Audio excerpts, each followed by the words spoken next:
আপনি কি ব্লগ পড়েন? তাহলে greatbong.net-এর অর্ণবকে নিশ্চয়ই চিনবেন। ছবিতে হয়তো চেনেন না অনেকে, কিন্তু এই হলো আমাদের greatbong.net-এর অর্ণব। অর্ণব, কেমন আছো? ভালো আছি। ভাগ্যিস আমাকে ছবি দেখে চেনেন না। কেন, চিনলে কি হতো? দেখতেই পাচ্ছেন ক্যামেরাটাকে একদম কভার করে আছি, তাই জন্য। আচ্ছা অর্ণব, তোমার তো এটা বোধহয় প্রথম এনএবিসি, তাই তো? হ্যাঁ, একদম প্রথম এনএবিসি। তো নতুন কি দেখছো? বাঙালি বং কোনো ডিফারেন্স বা কি মনে হচ্ছে এখানে এসে? আমি অনেক কিছু শিখছি। যেমন আমি শিখলাম যে লাইনের সামনে যাওয়ার জন্য সবচেয়ে বেস্ট এক্সকিউজ হচ্ছে আমার সুগার পড়ে যাচ্ছে, কিন্তু সেই সুগার শুধু একজন লোকের নয়, তার সঙ্গে পুরো ফ্যামিলি সবারই পড়ে যাচ্ছে একসঙ্গে, এই সবাই সামনে চলে গেলেন। এটা আমার বেশ ভালো লাগলো, এটা আমি নতুন শিখলাম।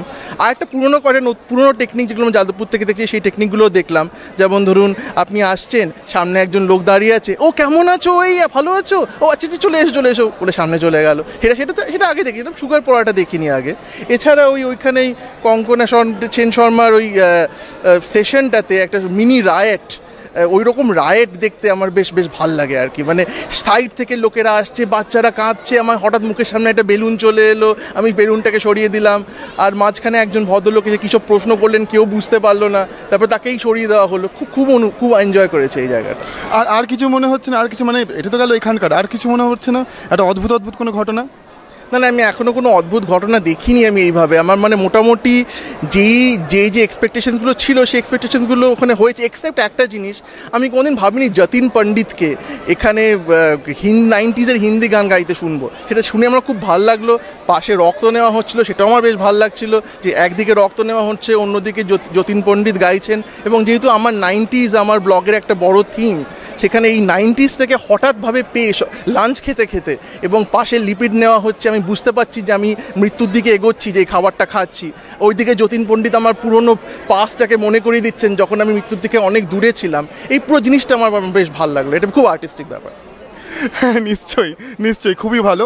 অর্ণব, এবার তাহলে মানে প্রথম বঙ্গ সম্মেলনে খাবার দাবার নিয়ে কিছু বলবে না? হ্যাঁ, খাবার দাবার, ডিনারে মাছটা দুর্দান্ত ছিল। আমি এত ভালো মাছ এক্সপেক্ট করিনি। আর তারপর দিন আমি যেটা এক্সপেক্ট করিনি সেটা হচ্ছে গিয়ে চাইনিজ দেখা, যে হঠাৎ আমি এখানে চাইনিজ দেখছি কেন। তারপরে মুখে যখন এই চাইনিজটা দিলাম, ওরে বাবা কি ঝাল, তখন বুঝলাম যে হ্যাঁ, এটা দেশি চাইনিজ, আর দুর্দান্ত।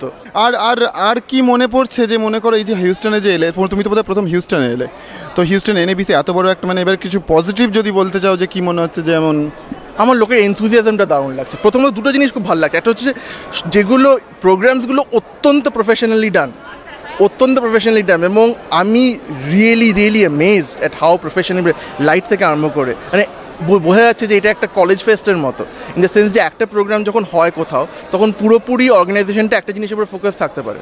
এইখানে তা নয়, এখানে একসঙ্গে 3-4টে জিনিস পাশাপাশি হচ্ছে, পাশাপাশি হলে সেগুলোকে সিঙ্ক্রোনাইজ করা, এবং তেমনি কিন্তু বেশ বলবো টাইমে জিনিস হচ্ছে। আমি রিয়েলি ইমপ্রেসড, এবং আমি impressed by the quality of the productions.